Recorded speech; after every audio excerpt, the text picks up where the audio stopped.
Hello दोस्तों, एक बार फिर से मैं आप लोगों का स्वागत करता हूं अपने चैनल एमएस करियर क्लासेस पर। मेरा नाम है मनोज कुमार और आज हम लोग पढ़ने वाले हैं एक इम्पोर्टेंट टॉपिक जिसका नाम है प्रीपोजिशन। प्रीपोजिशन जो है वो एक बहुत इंपॉर्टेंट टॉपिक है आपके कम्पिटिटिव एग्जाम में और खासकर आपके बोर्ड्स एग्जाम में इससे रिलेटेड क्वेश्चन अवश्य पूछे जाते हैं। तो आइए हम लोग सबसे पहले जानते हैं कि इसका इंट्रोडक्शन क्या होता है। ये जो प्रीपोजिशन पार्ट है, मैंने इसको 2 वीडियो में कवर कर किया है। ये पहला वीडियो है, इसके बाद में जो दूसरा वीडियो आने वाला है, उसमें ये कंप्लीट हो जाएगा। इसमें सबसे पहले मैं बेसिक देखूँगा, फिर उसके बाद में आपको मैं एक अच्छे लेवल के क्वेश्चन तक ले चलूँगा, जिससे आप इसको पढ़ने के बाद में कोई भी एग्ज़ाम रिलेटेड क्वेश्चन आसानी से कर पाएँगे। तो सबसे पहले समझते हैं कि प्रीपोजिशन है क्या? तो जो प्रीपोजिशन है, वो 2 शब्दों से मिलकर बना है। एक इसमें यहाँ पर देख रहे हैं आप प्री, तो प्री मतलब होता है पहले। जैसे एग्जाम होते हैं प्री बोर्ड, तो प्री मतलब होता है पहले और बोर्ड मतलब होता है बोर्ड परीक्षा। यानी बोर्ड एग्जाम जो होते हैं उनसे पहले कोई परीक्षा अगर हो जाए तो उसको प्री बोर्ड कहते हैं। उसी तरह से जो प्री शब्द है एक प्रकार का यहाँ पर प्रीफिक्स का काम करता है। मैंने पिछली वीडियो में आपको सजेस्ट किया था कि सफिक्स और प्रीफिक्स आप ये जानेंगे तो वर्ड फॉर्मेशन कर पाएंगे। तो यहाँ पर प्री मतलब होता है पहले और पोजीशन मतलब होता है अवस्था। यानी प्रीपोजिशन वो वर्ड होते हैं जो किसी नाउन या तो प्रोनाउन से पहले लग करके उसका संबंध बताते हैं किसी दूसरे नाउन या प्रोनाउन से। तो प्रीपोजिशन जो है वो एक नाउन का दूसरे नाउन से या तो प्रोनाउन का दूसरे प्रोनाउन से या नाउन प्रोनाउन का संबंध बताते हैं। यानी दो शब्दों के बीच में वो संबंध को स्थापित करते हैं। तो किसी भी वर्ड्स के बीच में अगर आपको संबंध बताना है और जिस वर्ड का आप यूज करें उसे ही कहते हैं प्रीपोजिशन। और जो प्रीपोजिशन का संबंध अधिकतर किससे होता है, तो यहाँ पर लिखा गया है नाउन से, प्रोनाउन से, वर्ड ऑफ टाइम से या फिर वर्ड ऑफ प्लेस से। और भी होते हैं, हम लोग इस पर चर्चा करेंगे कि वर्ड ऑफ टाइम क्या है, वर्ड ऑफ प्लेस क्या है आगे। तो आइए एक एग्जाम्पल देखते हैं। यहाँ पर ऐसा लिखा गया है, दे वर टॉकिंग अबाउट मोहन। तो मोहन यहाँ पर नाउन है, जबकि वे जो है वो प्रोनाउन है और वे बात कर रहे हैं किसके बारे में, मोहन के बारे में। तो मोहन को और उनको जोड़ने का काम जो कर रहा है वो यह शब्द कर रहा है अबाउट, क्योंकि वे बात कर रहे हैं मोहन के बारे में। तो यहाँ पर जो अबाउट शब्द है वो इन दोनों को जोड़ने का काम कर रहा है, यानी इस प्रोनाउन को और इस नाउन को। इस तरह से दूसरा अगर देखें तो सी इज अगेंस्ट अस। तो सी माने वह, इज माने है, अगेंस्ट माने होता है किसी के विरुद्ध होना या खिलाफ होना, अस माने हमारे। तो हमारा संबंध उससे कैसा है ये बताता है ये शब्द अगेंस्ट, यानी वो हमारे खिलाफ है। तो इस तरह से आप इसको, वो हमारे विरुद्ध है, इसको आप समझ सकते हैं। तो आइए हम लोग आगे बढ़ते हैं, कुछ प्रीपोजिशंस की लिस्ट देखते हैं और उससे आप लोग को फिर आगे किसी भी क्वेश्चन को अप्रोच करने में, उस तक पहुंचने में आसानी होगी। तो सबसे पहले आप इस लिस्ट को थोड़ा सा एक नज़र देखें और इसको याद करने की कोशिश करें। आइए हम लोग देखते हैं कि कुछ प्रीपोजिशन जो होते हैं, जो आवश्यक होते हैं, आइए उनको समझते हैं। तो यहाँ पर हमारे लिए कुछ प्रीपोजिशन लिखे गए हैं, ये देखें, ये हैं प्रीपोजिशंस। और सबसे पहले मैं स्टार्ट करता हूँ यहाँ से।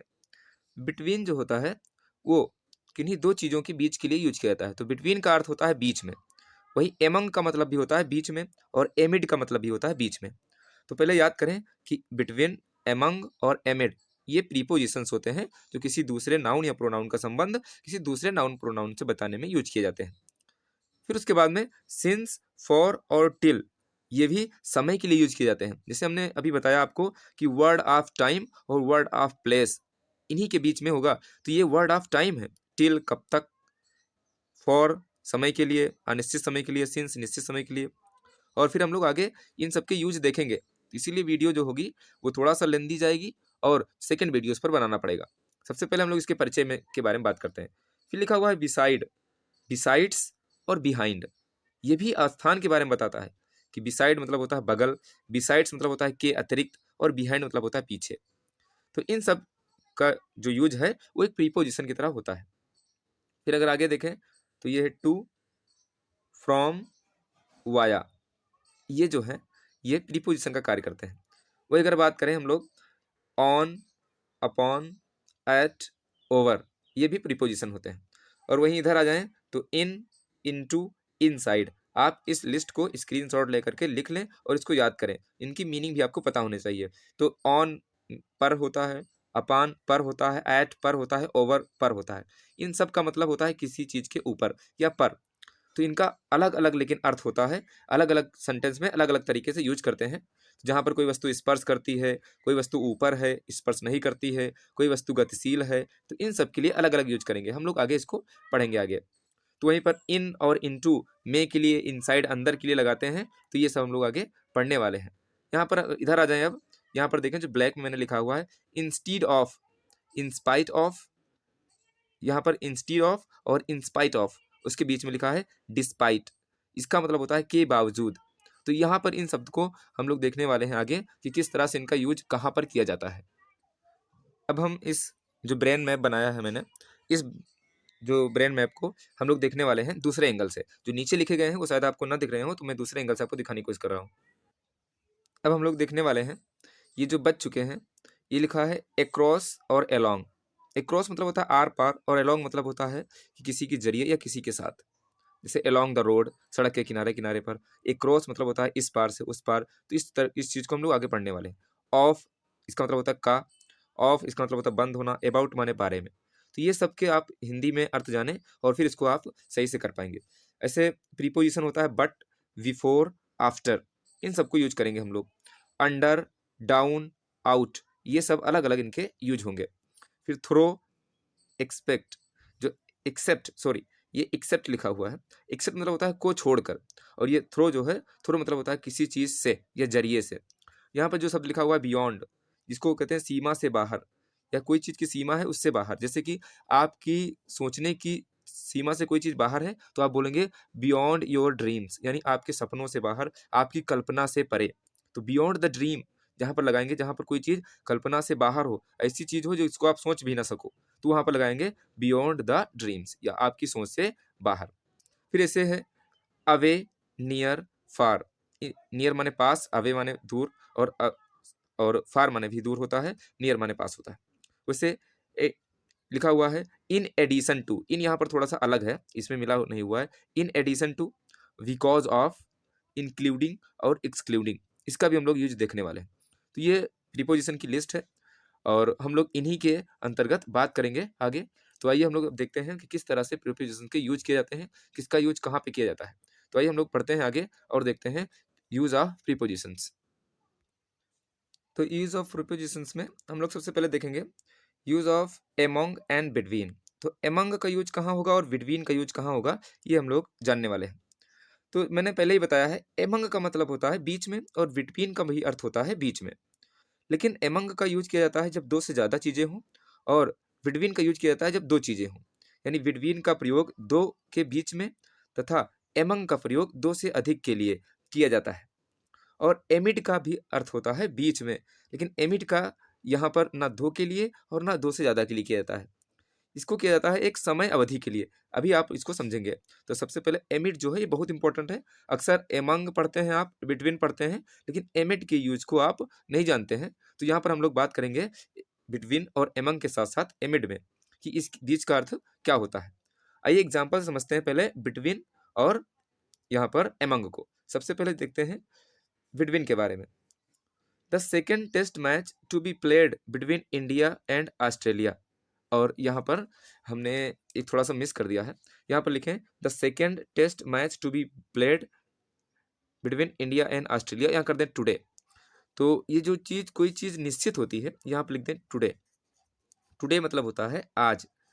तो जब कोई चीज़ पहले से, यहाँ पर मैंने इस चीज़ को हाईलाइट क्यों किया है, टू बी को, यहाँ पर जो फ्यूचर में कोई बात है और वो बात निश्चित है कि आज होने वाली है या कल होने वाली है, ऑफिशियली उसकी डिक्लेरेंस की गई है, उसकी घोषणा कर दी गई है, तो उसके लिए टू बी लगाया जाता है। तो यहाँ पर जो टेस्ट मैच होते हैं वो पहले से ही निर्धारित होते हैं, या भी जो भी मैच होते हैं पहले से निर्धारित होते हैं।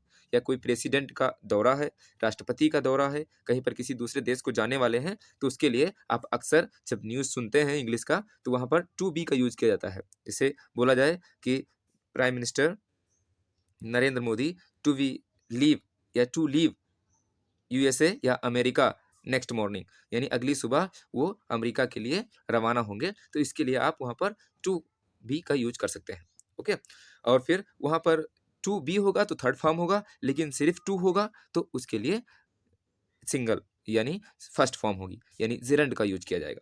आइए हम लोग आगे बढ़ते हैं और यहाँ पर समझते हैं, क्योंकि आज बिटवीन जो लगाया गया है वो इंडिया और ऑस्ट्रेलिया के बीच में ही मैच है, इसीलिए दो देश हैं, दो देशों के बीच के लिए बिटवीन लगाया गया है। लेकिन वहीं पर बात की जाए एमंग की, तो the teacher distributed the prize among the students. The teacher यानी अध्यापक ने, डिस्ट्रीब्यूटेड मतलब बांटा, द प्राइज माने पुरस्कार को, एमंग अब आ गया है, एमंग द स्टूडेंट्स यानी स्टूडेंट्स दो से ज़्यादा हैं, इसके लिए एमंग लगाया गया है। तो यहाँ पर आप इसको इस तरह से समझ पाएंगे। अब हम लोग बात करते हैं एमिड की, यानी आप समझ गए कि एमंग का यूज दो से ज़्यादा के लिए, जबकि बिटवीन का यूज दो के लिए किया जाता है, लेकिन एमिड का मतलब भी होता है बीच में, इसका यूज कहाँ किया जाता है, आइए हम लोग समझते हैं। तो यहाँ पर जो लिखा गया है ये ब्लैक पेन से, many people lost their lives amid कोविड-19। तो ये जो एमिड का यूज किया गया है वो एक किसी भी समय अवधि के दौरान किया जाता है। अब समय अवधि जो है वो एक टाइम पीरियड है, इसके दौरान कोई चीज़ अगर बीच में हो रही है तो उसके लिए एमिड का यूज करते हैं। अब यहाँ पर ना दो चीज़ है और ना एक चीज़ है, और लेकिन बीच में आया है कि जो कोरोना काल का समय था उसके बीच में बहुत लोगों ने अपनी जानें खोई। तो यहाँ पर लिखा है मेनी पीपुल लॉस्ट, यानी बहुत लोगों ने खोई, डियर लाइफ्स यानी अपने जीवन, अपनी जिंदगी, एमिड कोविड-19 यानी कोविड-19 के दौरान, कोविड-19 के बीच में। तो यहाँ पर इस तरह से आप कोई समय अवधि है तो वहाँ पर एमिड लगा सकते हैं। अब हम लोग बढ़ते हैं, बिटवीन के कुछ और यूज होते हैं कि आप बिटवीन को कैसे समझेंगे उसके लिए। तो यहाँ पर लिखा गया है कि बिटवीन के बाद हमेशा ऑब्जेक्टिव केस का ही प्रयोग होता है, यानी बिटवीन के बाद जब भी लगाएंगे आप ऑब्जेक्टिव केस ही लगाएंगे, सब्जेक्टिव केस नहीं लगाएंगे। और ऑब्जेक्टिव केस, सब्जेक्टिव केस होता क्या है, मैंने प्रोनाउन कवर किया है पूरा फुल डिटेल में, उसकी भी मैंने 3 वीडियो बनाई है, और एडजेक्टिव को भी मैंने 3 वीडियो में कवर किया है। तो डिटेल में आप किसी भी एग्जाम की तैयारी करते हैं तो वहाँ से आपको आराम से ऐसे सेटिस्फैक्ट्री क्वेश्चंस मिलेंगे जो आप उनको करने में सक्षम होंगे। तो अगर आप अभी तक नहीं पढ़े हैं तो टाइप कीजिए प्रोनाउन एमएस करियर क्लासेस, आपको वीडियो मिल जाएंगी, फिर वहां से आप समझ पाएंगे कि ऑब्जेक्टिव केस और सब्जेक्टिव केस क्या होता है। फिर उसके बाद हम लोग देखते हैं कि इसके साथ बिटवीन ये लिखा है BWT, जो VTW लिखा हुआ है के बाद, ये मतलब बिटवीन ही होता है। तो इसके साथ हम लोग बिटवीन के बाद एंड कंजक्शन का प्रयोग करते हैं, यानी जब भी बिटवीन होगा उसके बाद एंड लगना ही लगना है। तो जैसे कि ऊपर मैंने बताया था बिटवीन इंडिया एंड ऑस्ट्रेलिया, तो वैसे यहाँ पर एक शब्द है, सॉरी ये पूरा सेंटेंस है, there is no enmity between him and me. तो बिटवीन के बाद में हिम आया है, ये ऑब्जेक्टिव केस है, और बिटवीन के बाद में मी आया है, ये भी ऑब्जेक्टिव केस है। और जैसे कि हम बात करेंगे कि यहाँ पर अगर ही आ जाए और यहाँ पर आई आ जाए तो वो गलत होगा, क्योंकि आई जो होता है वो सब्जेक्टिव केस होता है, तो ऐसा नहीं लिखेंगे। देयर इज नो इनिमिटी मतलब होता है दुश्मनी, तो हमारे और उसके बीच में कोई दुश्मनी नहीं है, मेरे और उसके बीच में कोई दुश्मनी नहीं है, तो आप बोलेंगे there is no enmity between him and me, ना कि ही एंड आई, ये नहीं लिखा जाएगा। तो यानी बिटवीन के बाद में क्या आ गया है, यहाँ पर एंड भी आया है जो कि यहाँ पर आपने समझा, और फिर ऑब्जेक्टिव केस आए हैं जो ऊपर मैंने बताया है, ये बात आप याद रखेंगे। इसी तरह से क्वेश्चन पूछे जाते हैं, खासकर स्पॉटिंग एरर दे दिया जाता है जब आप कंपटीशन में जाते हैं, तो वहाँ पर आपको त्रुटि करके दिया जाता है सेंटेंस में कि यहाँ पर कहाँ पर गलती है, किस पार्ट में, तो आप उसको आसानी से अगर पढ़े हैं तो पहचान पाएंगे। आइए हम लोग बढ़ते हैं आगे और देखते हैं नेक्स्ट यूज प्रीपोजिशन का कौन सा है। तो हम लोग अगला यूज पढ़ने वाले हैं, use of in and into, यानी इन का प्रयोग कहाँ करेंगे, इनटू का प्रयोग कहाँ करेंगे। तो दोनों का अर्थ सेम होता है, इसका मतलब भी होता है में यानी अंदर, और इनटू का मतलब भी होता है में। लेकिन इन का प्रयोग हम लोग करते हैं जब कोई वस्तु स्थिर होती है, और इनटू का प्रयोग करते हैं जब कोई चीज गतिशील अवस्था में होती है। तो इसके लिए हम लोग समझते हैं कि कहाँ पर इन लगेगा, कहाँ पर इनटू। जैसे बोला जाए students are sitting in the classroom, classroom में जो विद्यार्थी हैं वो बैठे हैं। तो क्लासरूम में विद्यार्थी जो बैठे हैं, तो बैठे पर स्थिर अवस्था का बोध हो रहा है, वहाँ पर ज्ञान है कि वो स्थिर अवस्था में है, इसीलिए यहाँ पर स्टूडेंट्स जो हैं वो क्लास में बैठे हैं, इसके लिए इन लगाया गया है।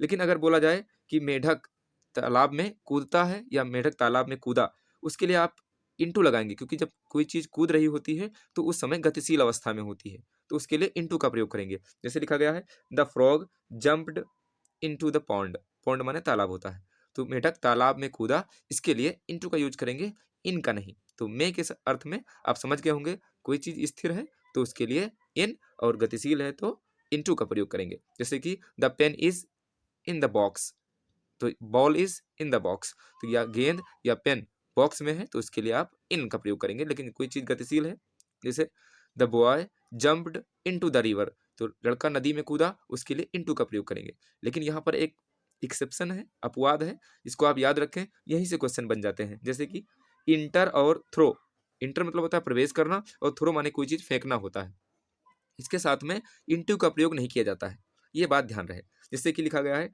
The teacher entered into the room, इसे अध्यापक ने कमरे में प्रवेश किया, तो इसके लिए इनटू गलत है, यहाँ पर इनटू हटा दें, फिर होगा the teacher entered in the room, तो इन द रूम या द रूम करें, ये सही होगा। फिर उसके बाद में हम लोग आगे बढ़ते हैं और देखते हैं, जैसे अगला है थ्रू के लिए, क्योंकि दो के लिए यहाँ पर थ्रू और फिर इंटर के लिए यहाँ पर यूज किया गया है। He threw the ball into the well, अब थ्रू माने होता है फेंका, तो थ्रो माने फेंकना, थ्रू माने फेंका, उसने बॉल को फेंका, कहाँ फेंका, इनटू लिखा गया है, तो फेंकने के लिए इन लगेगा, इनटू नहीं, तो यहाँ पर इन का प्रयोग करें, इनटू का प्रयोग गलत है, तो आप ये दो चीज याद रखें। फिर हम लोग बढ़ते हैं अगले प्रीपोजिशन की ओर। आई होप आपको समझ में आ रहा होगा, अगर आप समझ पा रहे हैं तो हमें कमेंट बॉक्स में फीडबैक इसका जरूर दें। अब हम लोग पढ़ेंगे यूज ऑफ बिसाइड एंड विसाइड्स। तो विसाइड का अर्थ होता है, का मतलब होता है के बगल में, और बिसाइड्स का अर्थ होता है के अतिरिक्त या के अलावा। जब आप किसी चीज को पसंद करते हैं और उसके साथ साथ आप दूसरी चीज को भी पसंद करते हैं, तो उसके लिए लगता है के अतिरिक्त या के अलावा। जैसे कि यहाँ पर देखें, he was standing beside me, he माने हुआ, वाज माने है, स्टैंडिंग माने खड़ा हुआ, बिसाइड मतलब होता है बगल में, और मी माने मेरे, ये तो यहाँ पर वह मेरे बगल खड़ा हुआ है, तो यहाँ पर लगाया जाएगा बिसाइड, बिसाइड्स नहीं होगा।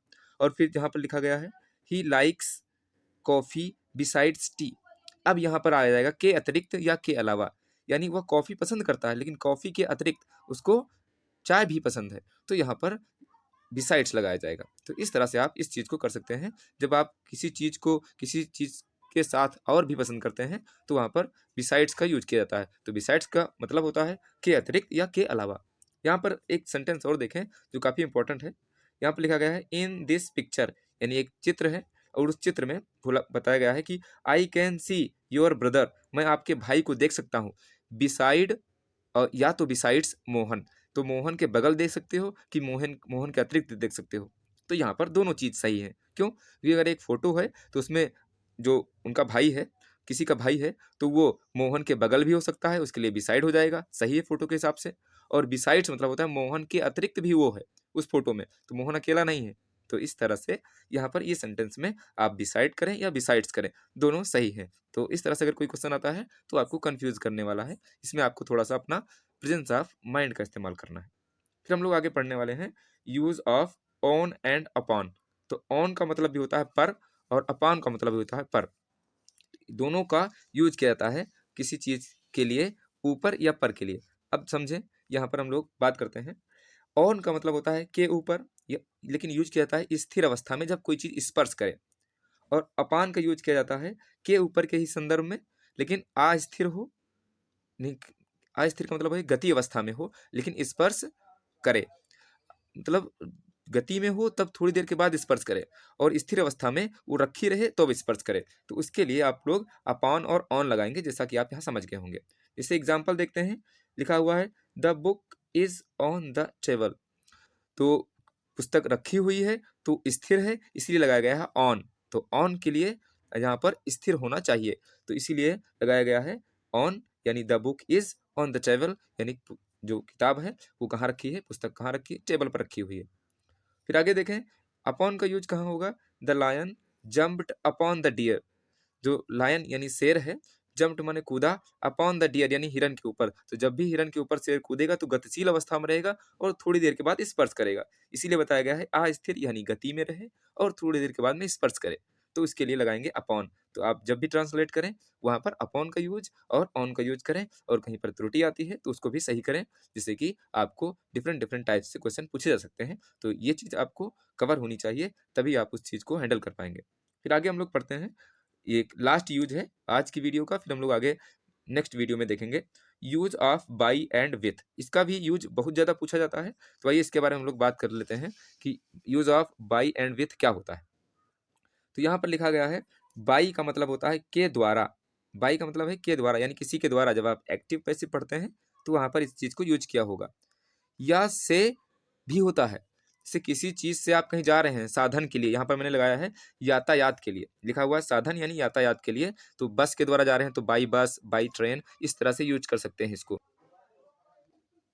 और वित्त का प्रयोग जो है वो से के अर्थ में ही होता है, लेकिन जब किसी औजार से या किसी हथियार से काम को समाप्त किया जाता है तो उसके लिए हम लगाते हैं, या किसी वस्तु से कार्य को समाप्त करें तो उसके लिए विथ लगाते हैं। जैसे एग्जाम्पल से हम लोग समझते हैं, लिखा हुआ है he cut wood with an axe. तो ही माने उसने, कट माने काटा, थर्ड फॉर्म भी सेकंड फॉर्म भी यही होती है कट की, तो इसीलिए ये मैंने पास्ट में किया है इस सेंटेंस को। ही कट वुड, वुड माने लकड़ी होता है, और ये अनकाउंटेबल नाउन है इसीलिए इसके साथ में आर्टिकल नहीं लगाया गया है। अनकाउंटेबल नाउन के साथ में आर्टिकल नहीं यूज होता है, अगर काउंटेबल होता तो ए वुड या द वुड लग जाता। फिर लिखा हुआ है विथ एन एक्स। विथ जो है वो साथ यानी किसी से काटने के लिए लगाया गया है, तो जैसे यहाँ पर कार समाप्त किया गया है एक्स यानी कुल्हाड़ी से, और कुल्हाड़ी काउंटेबल होती है इसीलिए इसके सामने एन लगा दिया गया है। तो इस तरह से विथ ये औजार है, इसके लिए विथ किसी भी चीज से काम समाप्त किया जाए, किसी भी औजार से, किसी भी हथियार से, तो वहां पर किसी भी वस्तु से, तो उसके लिए विथ का यूज करेंगे।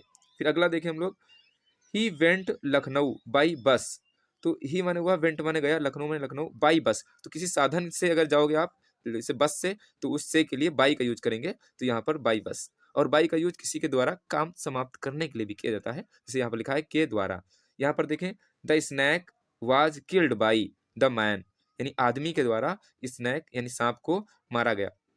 तो यहाँ पर द मैन क्यों लगाया गया, क्योंकि ये एक प्रकार का काउंटेबल नाउन होता है, इसको गिन सकते हैं, इसके लिए आर्टिकल जरूरी है। स्नैक गिन सकते हैं, इसके लिए आर्टिकल जरूरी है।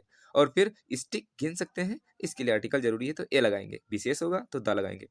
फिर उसके बाद में यहाँ पर स्टिक एक किसी वस्तु है, इसी से काम समाप्त किया गया है, इसलिए इसके लिए लगाया गया है विथ। तो यहाँ पर देखें दोनों चीज आ गए हैं इसमें, बाई और विथ का इस तरह से यूज हो सकता है। वैसे बाई माने द्वारा होता है, सामान्य तौर पूछा जाएगा तो यही पूछा जाएगा कि यहाँ पर ऊपर वाला किसी भी औजार से काम समाप्त करना, और बाई साधन के द्वारा ये पूछा जाएगा।